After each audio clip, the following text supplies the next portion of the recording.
I got robbed on the worst night of my life, which led to a date with the robber. 2 years ago, I returned home from my father's funeral, and as soon as I opened the door to my apartment, a guy holding a crowbar came out from my kitchen holding my TV. I live in the city, so robberies are pretty common.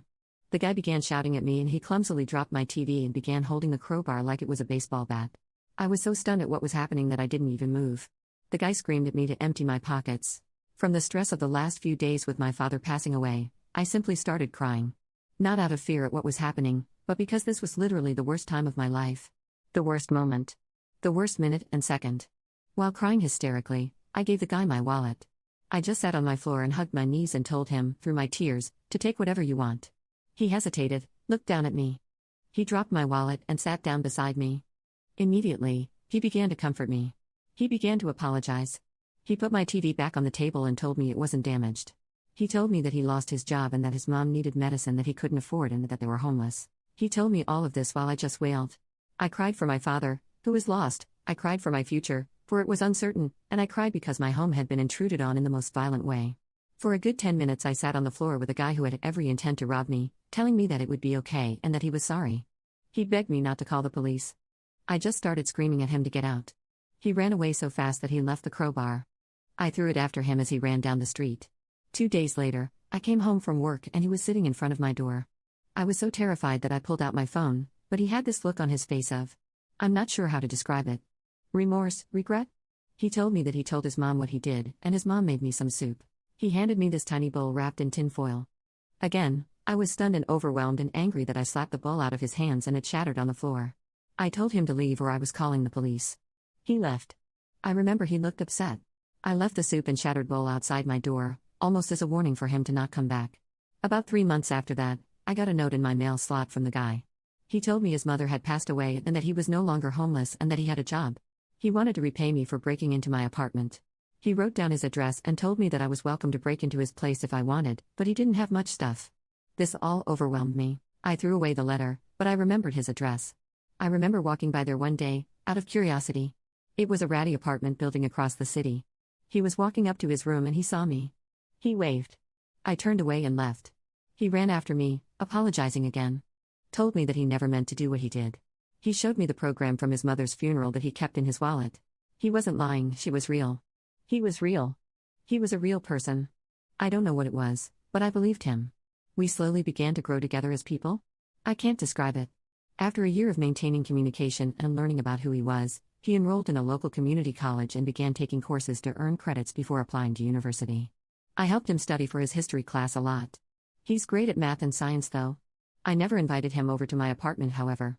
No matter how much I got to know him, I was still afraid of him, and he knew that. He knew that I couldn't trust him. But tonight we went out for coffee because he said he had an exam in his World Civ class. When I got there, he said he forgot his book. We just talked for a bit, we laughed, and then he told me he wanted to cook for me. On a whim, I decided to invite him to my apartment. After picking up some things from the grocery store, he came over. I was so nervous that I was shaking. He noticed, he squeezed my hand, and then he made dinner. It was amazing. We talked, we laughed, we sat on the floor and watched a movie on the TV he tried to steal. We made jokes about it. And then he told me that he missed his mom. I gave him a hug. Then he left. I don't know what I feel, but I do know that I can't give up on people anymore. Some people just have the crappy end of life. Maybe things have a way of working themselves out. And I miss my dad too. Update number 1. So I posted a couple of days ago about how I went on a date with this guy who tried to rob me. This is just a quick follow-up, nothing major. Last night, I showed him the post and some of the comments from you guys. He was a little apprehensive about this place, and the fact that I had shared this with the entire world. But the comments really made him so happy. He wanted me to thank you all. I just wanted to update everyone with this little unimportant tidbit. My dad's birthday is in a few weeks. I always have to prepare myself for it year-round, really. But this year is different, because I know I have people to support me. Especially a really close, new friend, who came well. I'd like to say out of nowhere, but he really just came out of my kitchen holding a crowbar. One more thing. When I showed him the post, he looked up at me and went, "Wait. It was a date?" And I got so embarrassed. Then he laughed and told me that he was relieved, because he thought it was a date. We haven't talked about anything else along the lines of dating in the future. I just wanted to extend my gratitude, my thanks, and my love, as well as his, to you all. Thank you, thank you. Update number 2, so, about that guy that tried to rob me and who I dated. I've been trying to write this for the past 3 months, but I always kept getting busy. I truly don't know what to say because so much has happened in the 6 months since I wrote all this down for the first time. I want to say this for me, to get this off my chest. I cared about him. I cared for him. I did, I can't deny that. In January, right after the new year started, I got a phone call at 2:30 in the morning from him. He was in jail. He and 2 of his friends were arrested for public intoxication and possession of substances. He wanted me to bail him out. I'm a teacher living on a teacher's salary. I said no, I couldn't, and this is when things fell apart. Before then, he and I had been incredibly close. We spent Christmas together. I didn't have enough money for a plane ticket home, so I stayed in the city. He came over, we cooked, and watched movies. Before Christmas, we spent Thanksgiving together. I helped him study. I helped him get his finances in order. He had no idea how to do taxes and how to do all of the adult stuff, as he said. But I noticed I started doing things I didn't normally do. He would come over in the middle of the night, visibly panicked, and ask if he could stay with me. I let him, no questions asked. I stopped asking questions because I wanted to believe that he was good and everything was fine. He started asking me that if others asked about him if I would lie and say I didn't know him. This scared me, but I assumed it was about work stuff. I wanted it to be his work stuff. He was released from jail about a week later. He didn't talk to me. I called his apartment. Nothing. I came home from work one day and a woman was waiting outside my door. She appeared disheveled. She was wearing a tank top and flip-flops in mid-January in the Northeast. It was cold. When I tried to key into my apartment, she started verbally attacking me. She told me to stay away from him. Like she owned him. She told me that she knew what I did to him, and that I would get what's coming. She left. I was scared out of my mind. Before calling the police, I decided to call his apartment one last time and he answered. I told him about the woman. He apologized, and said that he was seeing her. He didn't intend for her to come over and interfere.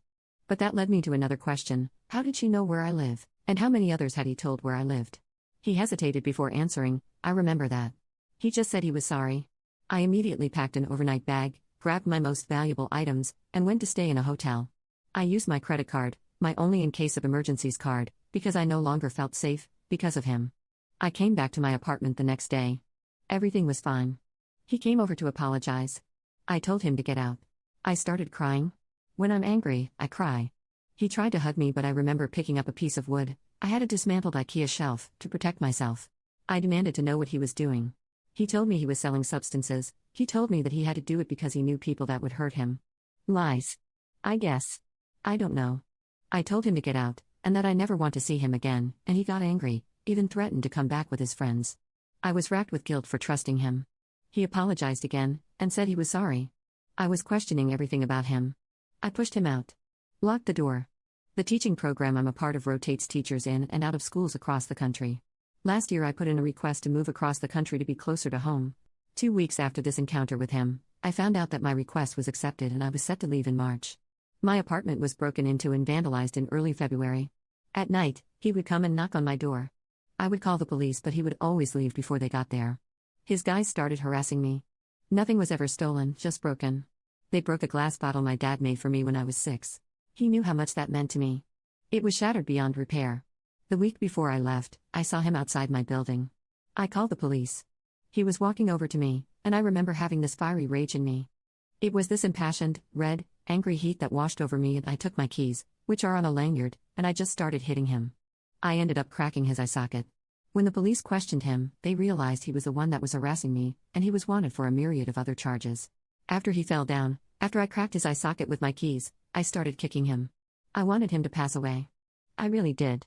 Then I thought about what my dad would think. But then I realized, I'm not my dad. I will never be him. I'm different.